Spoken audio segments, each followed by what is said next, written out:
नमस्कार दोस्तों, एक बार फिर आए हैं क्या कहती है कुरान एपिसोड लेकर आपके सामने जानने के लिए कुरान से महत्वपूर्ण बातें। स्वामी जी नमस्कार।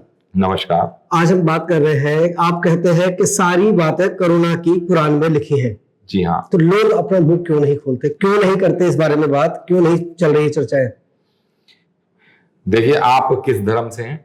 मैं हिंदू धर्म से हूँ। हिंदू धर्म। आपको पता था कुरान में कोरोना के बारे में लिखा हुआ है? अभी आपने बताया इसलिए हमने, इससे पहले नहीं मालूम था? नहीं मालूम था। तो देखिए, कुरान में कुरान में कोरोना के बारे में ऐसे लिखा हुआ है जैसे डिक्शनरी में इंग्लिश जी। अब सवाल ये आता है कि इसको बोलेगा कौन, इसके बारे में कौन जानता है? अल्लाह वाले, जिन्होंने कुरान पढ़ी होगी वही बोलेगा। कुरान पढ़ी है। इस्लाम वालों को पता है कुरान में क्या है, यह अजाब है।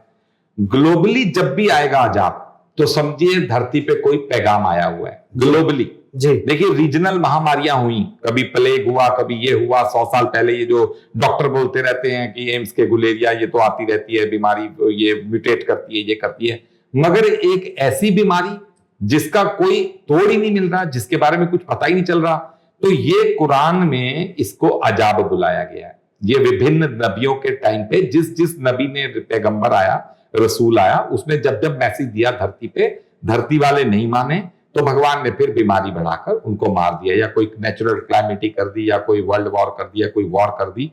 भगवान पहले धरती पे एक मैसेज भेजते हैं, उसके बाद जब भी ग्लोबल बीमारी आए, ये देखिए ग्लोबल बीमारी है, साउथ अफ्रीका का वेरिएंट है, मिलेगा मथुरा में। जो सेकंड कोरोना आया था वो कहां मिला? मथुरा में। स्टार्ट उसकी मथुरा से हुई, थर्ड की उज्जैन से हुई, तो ये डेल्टा की उज्जैन से शुरुआत हुई है। इसने पहले तो महाकाल को माथा टेका, फिर एक औरत को मारा, पहले लेडी को।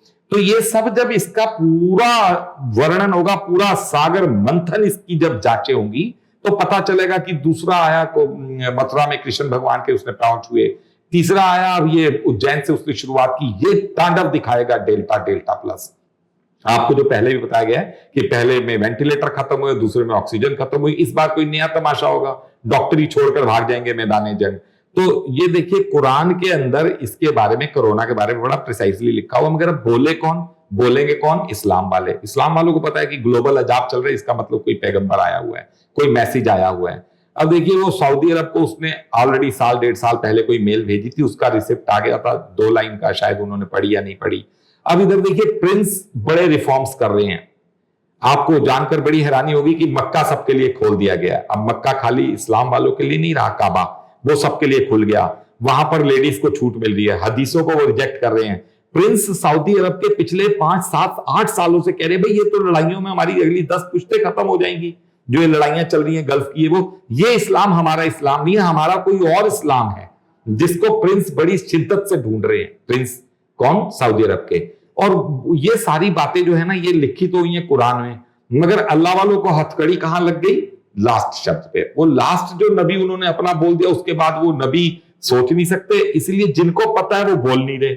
और अब जब पता चल रहा है तो देखिए अब ये भगवान कब इस खबर को बनवाएगा। हाँ, 99% होप यही की जा रही है, कुरान कह रही है कि जैसे ही तुम्हें पता चले तुम उस व्यक्ति के साथ लगो। जो कुरान में एक आयत आती है कि जो घर में बैठे हैं उससे ज्यादा वो उत्तम है जिन्होंने नबी का साथ दिया, उनसे ज्यादा वो उत्तम है जो उसके साथ जंग पे गए, उससे ज्यादा वो उत्तम है जो उसकी मदद कर रहे हैं, जो मदद कर रहे हैं वो लास्ट में, और जो बाद में आ रहे हैं वो भी, बाद वाले भी ईमान में मदद कर रहे हैं, ईमान लाने में, मतलब अल्लाह का पैगाम देने में।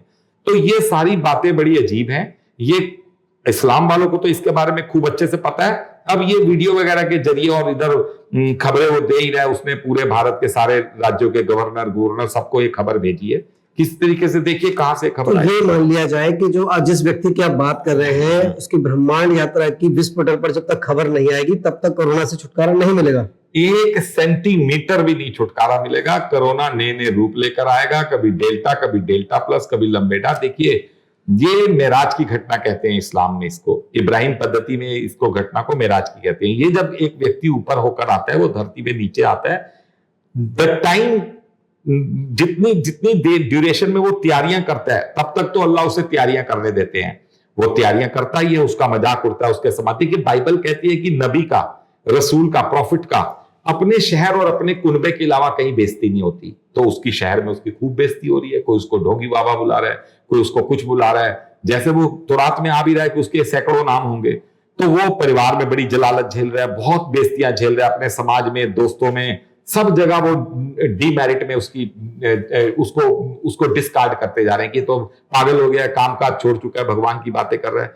तो जब तक ये बात विश्व पटल पे नहीं आएगी, कोरोना नए नए रूप लाएगा। और भगवान तो चाह रहे हैं, अल्लाह तो चाह रहे हैं तुम लोग ना मानो तो मैं तुम्हारी 99% आबादी खत्म करूं, एक नए युग की शुरुआत करूं। भगवान उतना ही खुश हो रहे हैं जितनी नाफरमानी हो रही है। खुश क्या मतलब, भगवान ईश्वर क्यों खुश होगा अपने बच्चों को देखकर दुखी? अपने बच्चों को ईश्वर इसलिए खुश होगा कि जब उन्होंने एक आदमी भेजा, वो आदमी चिल्ला चिल्ला कर मैसेज दे रहा है। मोदी की दाढ़ी ऐसे थोड़ी बड़ी हुई है, मोदी जी को पता है। नवंबर 2017 में मनीला में पता चला, जनवरी में फिर अमेरिका ने बताया, फिर उनको खबरें मिली, फिर उनको चिट्ठियां पहुंची, लेटर पहुंचे, उनके पास स्पीड पोस्ट पहुंची, उसके बावजूद वो शांत है, वो कुछ कर नहीं रहे। तो ऐसी बात नहीं, वो तो अपनी खबर फैला रहे हैं, मगर वो खबर जब फैल नहीं रही, इसके बारे में धार्मिक एनालिसिस जब तक नहीं होगा कोरोना का, कोरोना से कोई रिलीफ नहीं मिलेगी। उल्टा लटक जाए विज्ञान, उल्टा लटक जाए साइंस। स्वामी जी, बात करी जाए, आज कोरोना से पूरा विश्व परेशान है, त्राहिमाम मची है, कोरोना के नए नए वेरिएंट आ रहे हैं, और ये बात इतनी महत्वपूर्ण है तो व्यक्ति प्रधानमंत्री से समय लेके मिल क्यों नहीं लेता, क्यों नहीं अपनी बात उनके सामने रखता? देखिए, रियल मीटिंग विद गॉड 4 अगर आप देखेंगे तो उसमें कहीं उसके बड़े दोस्त हैं, IAS IPS सरकारी ऑफिसर, उसका 90% सर्कल ही गवर्नमेंट मुलाजिम्स का है जी। मतलब गवर्नमेंट ऑफिसर्स के साथ ही उसकी, गवर्नमेंट एम्प्लॉयज के साथ ही उसकी ज्यादा दोस्ती है, उसका सर्कल वही है। तो ये बातें छुपेंगी थोड़ी। कुरान कहती है तुम्हारे शहर का चर्चित, कुरान क्या कहती है? तुम्हारे शहर का चर्चित होगा वो। जब उसकी बात छिड़ेगी तो तुम ये नहीं कह दोगे कि ये पैराशूट नबी कोई आ गया, ऊपर से कोई आपने टपका दिया। जी, हमारे बीच में रहता, मरता, खपता, जलता, यहीं की बातें देखता, यहीं के स्ट्रगल करता, फिर हम मानते हैं नबी। तो भगवान कहते हैं ये लो, मैं तुम्हारे बीच में ही पैदा करूंगा तुम्हारे। तो उसने किसी, कोई दिल्ली में कोई MCD NDMC में कोई अफसर हैं, उनको नीली बत्ती कार गनर मिले हुए, तो उन्होंने जब ये बातें सुनी, उसको तो कईयों को ये बातें पता है, उसके जजेस को पता है, वकीलों को पता है, IAS IPS पुलिस वाले, गवर्नमेंट ऑफिसर, सैकड़ों को पता है। वो बस वेट एंड वॉच, वो वॉच कर रहे हैं कि इसकी खबर कब बनेगी। जैसे ही उसकी ये खबर बनी, उसके पीछे गवर्नमेंट एम्प्लॉयज की कम से कम 500 आदमियों की फ्लीट खड़ी हुई है, जो हनुमान की तरह सामने आकर खड़े हो जाएंगे टक्कर देने के लिए पूरे गवर्नमेंट सिस्टम को। तो उसकी तैयारी है सारी, मगर वो सब कहीं ना कहीं उसके मजे भी ले रहे हैं, मजाक भी कर रहे हैं, मगर वेट मन कर रहे हैं कि इसकी बात सत्य होगी कि नहीं। तो उसने रियल मीटिंग विद गॉड 4 में ये अपनी वीडियो में बोला है कि मोदी को तो, उसने जब NDMC के अफसर ने उसे कहा कि पंडित जी आपको तो सिक्योरिटी मिलनी चाहिए, अगर ये सब बातें हैं, भारत तो विश्वगुरु बन जाएगा, भारत को तो विश्वगुरु बनने से कोई नहीं रोक सकता। तो वो हंस के कहता है नहीं, मोदी ही रोक रहा है और मोदी ही रोक सकता है। तो मिलने में क्या दिक्कत है? मिलने में सुन लीजिए वो पूरी बात। जब उसने कहा कि आपको तो सिक्योरिटी मिलनी चाहिए, तो उसने पता है क्या बोला कि मिलने की बात करें, यहां तो अगर कोई उसे मार देगा तो मोदी उसकी सरकारी नौकरी लगवा देगा, क्योंकि धर्म ग्रंथ कहते हैं कि लोकल राजा को अपने नाम की चिंता होगी। मोदी हरगिज नहीं मिलेगा, वो अपनी दाढ़ी बढ़ा रहा है, उसे सब पता है। अभी इतनी लेटर्स दे रखे हैं, इतनी जगह इंफॉर्मेशन भेज रखी है, 100% ये मोदी ही एक कारण बनेगा इस बीजेपी के लिए कि इस देश में बीजेपी की धूल भी नहीं मिलेगी, धूल। ये बात देखिए वीडियो पे बताई जा रही है, एड्रेस है, फोन नंबर है, सब कुछ है, ईमेल है, पते हैं। आप लगाइए कि आज Rajnath Singh, Amit Shah, chief justice of India और प्रेसिडेंट, ये चारों इंडिया गेट के ऊपर चढ़ जाएं, चारों स्टूल लगाकर भोंपू से चिल्लाएं कि वो मेराज की घटना ब्रह्मांड में मिला है, कोरोना इसलिए आया हुआ है, कोरोना इसलिए आया हुआ है। भाई साहब, पब्लिक नहीं मानेगी, आप भी नहीं मानोगे। आप किसका वेट करोगे? कौन क्या बोलेगा? देश का प्रधानमंत्री क्या बोलेगा? आप ये देखोगे कि प्रधानमंत्री क्या बोलेगा। और प्रधानमंत्री अपनी दाढ़ी बढ़ा रहा है, अपने उपाय कर रहा है। प्रधानमंत्री को सब पता है, मोटी चमड़ी हो चुकी है। अब ये देखिए कब ईश्वर से टक्कर ले रहा है, सारे हिसाब मिलेंगे, ऊपर जाकर सारे हिसाब होंगे। एक आदमी चिल्ला चिल्ला कर अपनी बातें बोल रहे हैं, वो जेल जा सकता है, इस्लाम के खिलाफ बोल रहा है, सनातन धर्म के खिलाफ बोल रहा है। वो, उसको कट्टरवादियों का डर नहीं, उसको नेताओं का डर नहीं, उसे IT DIT police, Putin, Trump, वो सबको बच्चा समझ रहा है, किंडरगार्टन के बच्चे समझ रहे हैं, सारे बच्चे। उसका हौसला देखिए, आम आदमी है, पुलिस का सिपाही उसकी हड्डियां तोड़ दे, इनकम टैक्स का अफसर उसे बर्बाद कर डाले, अगर सरकार उसके लूप होल ढूंढने में आए तो उसे 1 दिन में उम्र कैद की सजा मिल जाए, उसको सांसारिक जीवन जीना पड़ा सारे घपलों के साथ। मगर नहीं, कुछ नहीं। ईश्वर देखिए कब किस पुण्य आत्मा के मुंह से, किस पवित्र मुंह से ये बातें बनेगी, देखते हैं, अभी समय आएगा। स्वामी जी, आपका बहुत बहुत धन्यवाद समय देने के लिए, और दर्शकों हमारे कार्यक्रम देखते रहिए क्या कहती है कुरान।